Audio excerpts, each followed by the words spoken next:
All right, fifth grade, this is page 253, lesson 7-7, two methods for mixed number multiplication. This may be a review, I think that it is.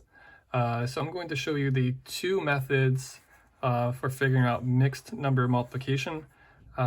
Usually I will let you choose whichever one you like best, but in this case they demand, or they ask you or tell you, whatever, they tell you which ones they want you to use. For 1 and 2, you'll use partial products, and down below, you'll rename each factor as a fraction.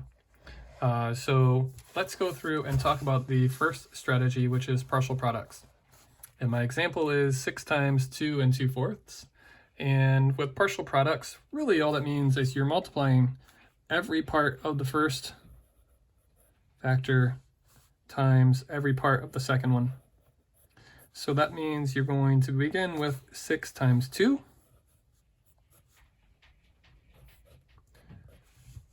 I don't know if you can hear that scratching, but my cat's trying to get in. Last time I let her in, it got wild. So 6 times 2 is 12. So I'm trying to ignore her for now. And once you do the 6 times 2, then you're going to do the 6 times 2/4. Two ways you can go here. Some of you may recognize that 2/4 is basically 1/2, so it's like doing half of 6. But if you're not quite sure, if you don't recognize the fraction and you can't do that, then what you could do is just turn it into a little fraction problem yourself. Put the whole number over 1, and then multiply across. And you'll get 12 over 4. And we can reduce this. I know that 12 divided by 4, which is basically what 12/4 means. 12 divided by 4 is 3 wholes, because 4, 8, 12. So once you have multiplied one part by every other part, which we've done, you're going to take both lines, combine them, and I know 12 and 3 equals 15. So your final answer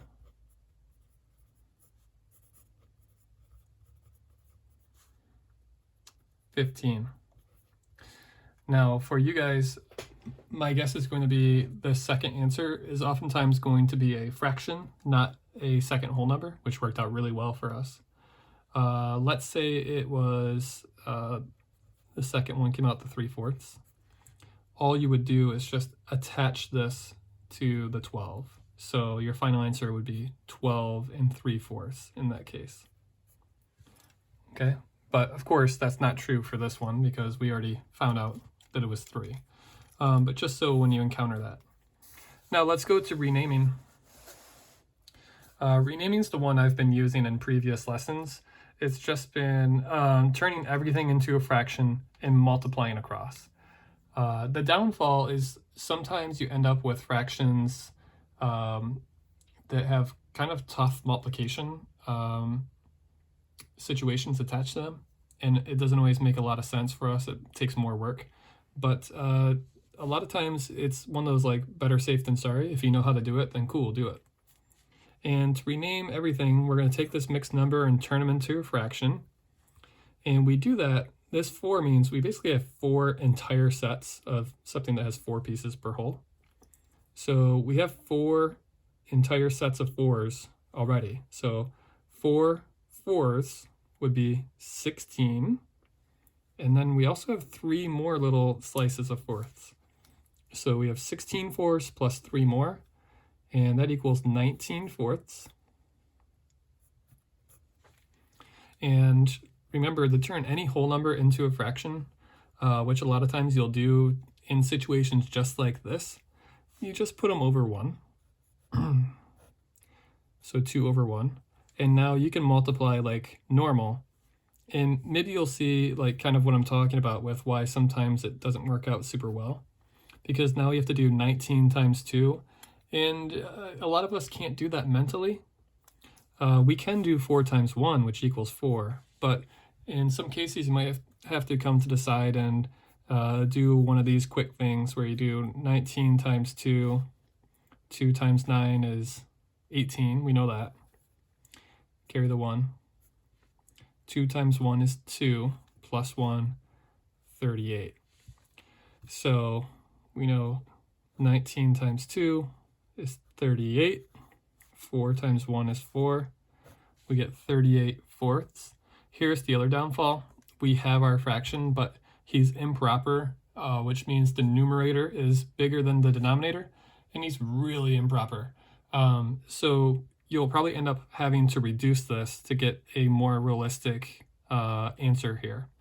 And the way we do that is 38 fourths basically is the same thing as 38 divided by 4. And I'm going to use a little mental math right now. And I know 4 goes into 40 10 times, because 4 times 10 equals 40. But that's too high. So what if we went one lower? What about 4 times 9? And 4 times 9, 9, 18, 27, 36. That works. That gets us really close. So I know 4 goes into 38 at least 9 times. And how much is left over between 36 and 38? Well, 37, 38, 2, with 2 fourths left over. Okay, I'm going to do a little dividing line so we have a little extra work out of the way. Sorry, I spaced that out pretty poorly. Okay, so renaming is just turning everything into a fraction and multiplying across, where partial products is going through and multiplying each part of the first answer, or the first portion of the problem, by each part of the second portion of the problem. Okay, like I said, I tend to prefer renaming, but you see the downfall there. Sometimes you end up with huge answers that you have to reduce, and even some tough multiplication problems. Okay, if you have any questions or comments, let me know. But that is part 1 of lesson 7.7.